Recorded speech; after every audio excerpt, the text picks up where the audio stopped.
Hey guys, so just a quick tutorial on how to use the auto hold functionality in your BMW. Why we need it? Like when we're in a traffic and we're in a drive position on our gearbox, probably know when we release the brake, the car starts moving forward, and that's what we don't want to have in the traffic because it's a lot of pushing and braking and our feet are just get tired.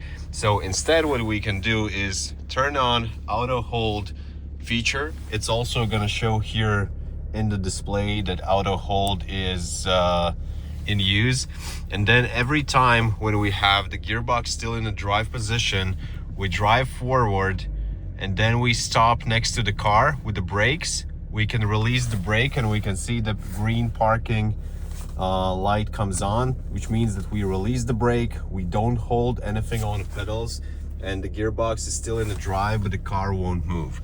Whenever we start driving, again, press the gas, P button goes off, stop the car, P button goes on, and the car is still in a hold position.